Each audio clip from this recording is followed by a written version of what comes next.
In this training video, you'll learn how to launch and recover your boat where pontoons are available. Pontoons are large floating platforms that are permanently installed and make launching easy and keep your feet dry. They're generally only used on sheltered waters. Let's first look at launching. The first step is to position your trolley near the top of the gangway to the water with the sails lowered. Check all the drainage bungs are in place. Check for any obstructions on the slipway and look out for any slip or trip hazards that could arise during launch. Ensure the nose of the boat is secured with a painter.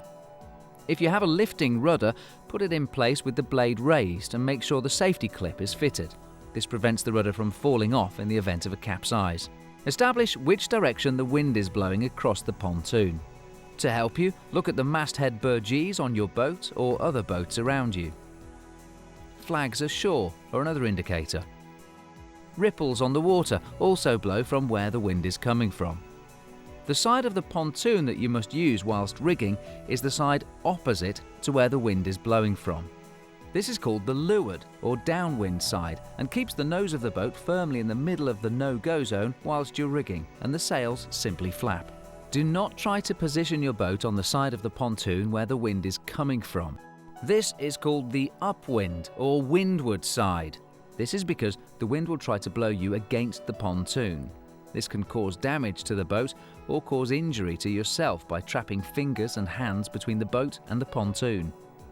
However, when the wind is blowing up or down the pontoon, you can position your boat on either side. Lower your boat down the slipway into the water, being careful not to slip, and untie the painter. One person then walks the boat to the leeward side of the pontoon, and the second goes and parks the trolley safely in the dinghy park. When you've manoeuvred the boat to the right position on the pontoon, secure the painter to the pontoon.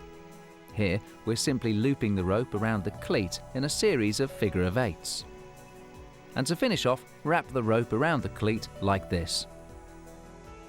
Alternatively, you can use a round turn and 2/2 hitches. Pull the boat towards you, being careful not to trap your fingers between the boat and the pontoon. The helmsman can then step aboard. Make sure you step as close as possible to the center line. Never step on the side tanks as the boat could tip over. Push the centerboard down fully to increase stability. With the nose of the boat pointing into the wind, hoist the sails. Watch the Know Your Boat training video to learn more on this. Unfurl the jib. Then move to the back of the boat and lower the rudder blade and secure the downhaul. That's it, you're now ready to leave. Take a good look around to make sure there are no other vessels in the immediate area. Ask your crew to untie the painter and walk the boat as close as possible to the end of the pontoon to make an easy exit. At this stage, the main sheet should be completely slack. During rigging, the boat will have automatically laid pointing head to wind firmly in the middle of the no-go zone, and you won't be able to sail. To get going, it's best to sail away from the pontoon on a close reach point of sailing, as this keeps you well clear of the no-go zone. To understand more about this subject, see our Points of Sailing training video. To get to the close reach, simply ask the crew to push the nose away from the pontoon. At the same time, the crew should step gently into the bottom of the boat, as close to the centerline as possible to avoid unbalancing the boat. Once the crew is aboard, you can pull in both the jib and the mainsail and sail away. Search the channel for the next section of this video. And if you found this video interesting, please don't forget to like us, as this will allow us to make more. And subscribe to the channel to receive automatic notifications when we add more videos.